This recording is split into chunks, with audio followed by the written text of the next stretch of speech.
I understand your frustration and your cynicism, because while you've been carrying out your responsibilities, most of the people here, you've got a family budget.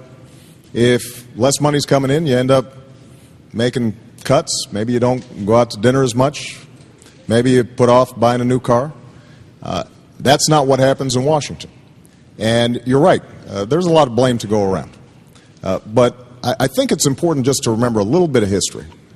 When George Bush came into office, we had surpluses. And now we have a $500 billion deficit annually. When George Bush came into office, our debt, national debt, was around $5 trillion. It's now over $10 trillion. We've almost doubled it. And so, while it's true that nobody's completely innocent here, we have had, over the last 8 years, the biggest increases in deficit spending and national debt in our history. And Senator McCain voted for 4 out of 5 of those George Bush budgets. So here's what I would do. I'm going to spend some money on the key issues that we've got to work on. You may have seen your health care premiums go up. We've got to reform health care to help you and your budget. We are going to have to deal with energy because we can't keep on borrowing from the Chinese and sending money to Saudi Arabia. We are mortgaging our children's future. We've got to have a different energy plan. We've got to invest in college affordability. So we're going to have to make some investments, but we've also got to make spending cuts. And what I've proposed, you'll hear Senator McCain say, well, he's proposing a whole bunch of new spending, but actually I am cutting more than I'm spending so that it will be a net spending cut. The key is whether or not we've got priorities that are working for you as opposed to those who've been dictating policy in Washington lately, and that's mostly lobbyists and special interests. We've got to put an end to that. Senator McCain.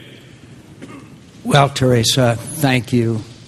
And I can see why you feel that cynicism and mistrust, because the system in Washington is broken. And I have been a consistent reformer.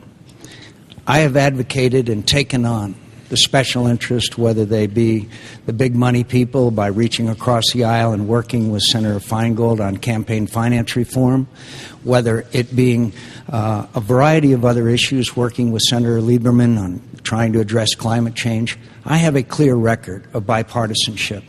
The situation today cries out for bipartisanship. Senator Obama has never taken on the leaders of his party on a single issue.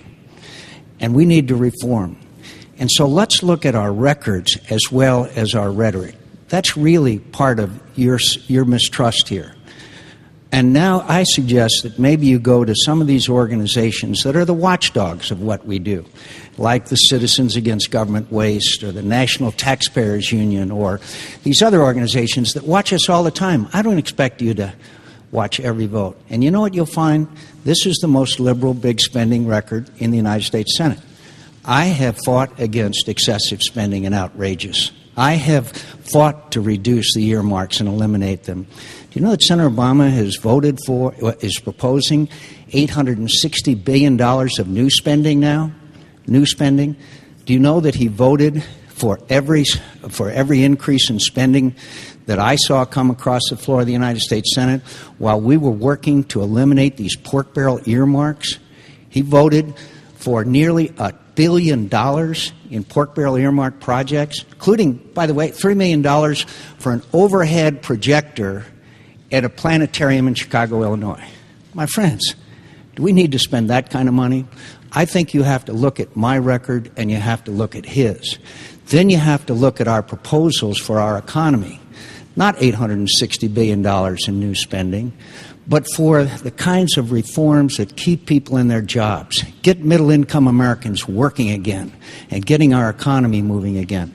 You're going to be examining our proposals tonight and in the future. And energy independence is a way to do that, is one of them.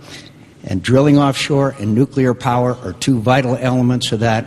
And I've been supporting those, and I know how to fix this economy and eliminate our dependence on foreign oil and stop sending $700 billion a year overseas.